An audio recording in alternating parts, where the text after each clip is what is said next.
Let's see what is up in the world of Screen Test Lab.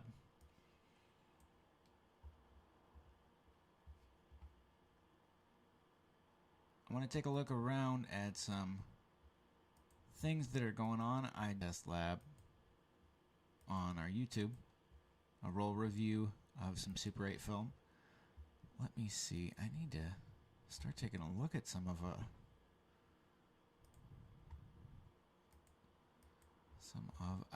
options here.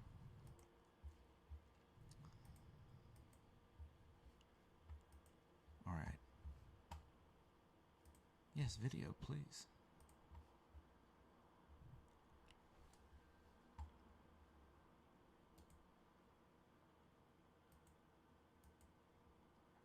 I should be using the same camera as I am for my Zoom meetings. So, let's look. Video capture device, how's that?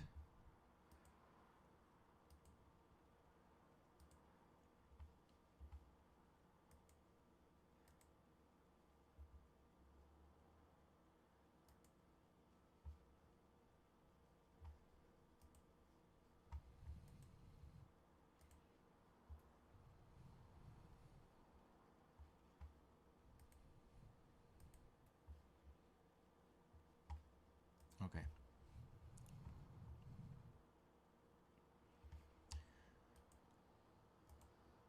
Just doing a little adjustment.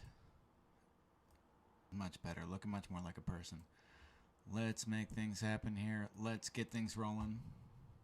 I'm going to send myself to the stream. Hello everyone, it's Andy Stedman here. And I wanted to take a look today at a little mini haul of things that I picked up. So this is editing for Super 8 equipment, and I want to be able to do some home editing.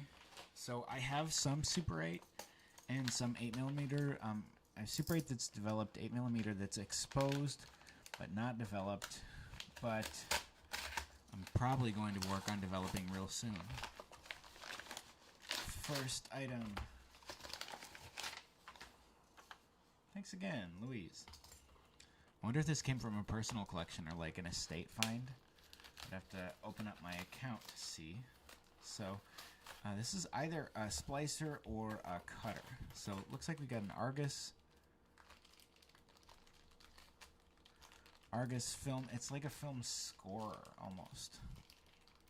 So I'll hold this up for you because I don't have a camera down at my hand that's in really good position right now. I hope to get that going soon. So Argus is the brand. I think these were used a lot in like movie houses, but not this size because you can see just how small that is. So these should be Super 8 perforations, and this even shipped with some press tabs. So these are individual tapes for making a splice with your Super 8. So you can even see the perforation.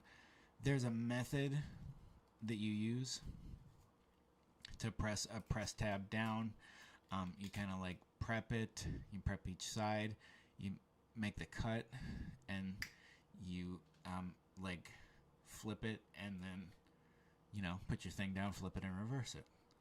So that'll help you make a joint film strip.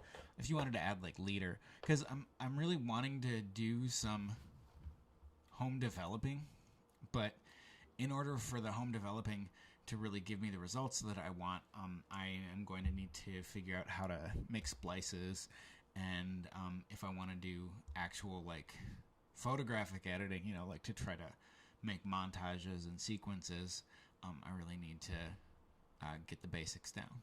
I can always import things and like do a non-linear edit in Final Cut or Premiere or something like that.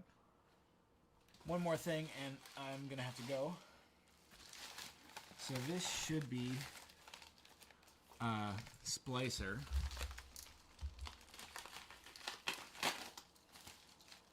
Most of the stuff that I get is sort of mid-century stuff, not usually really even high-end, like consumer-grade stuff. But, you know, film was really common up until, like, the 80s. So, yeah, this is box. Put that down. Okay. Craig Master? It just says Master. That's in good shape. The logo in that circle, that looks almost like the Mole Richardson logo, and then you can see in the engraving Master. So some of these are like Craig, CalArt, or camera makers like Kodak and Bolex. Argus, again, they might have been like a tape maker. A lot of these companies would go on and continue their business in stuff like like coatings and tapes, but they really wouldn't have the same level of interest in like a film application, because film has just become so different. So like, look, we got a like quadruple hinged thing. So we've got both sides. These are really tightly spaced together, so they have like a scissor action. That's designed to perform a cut.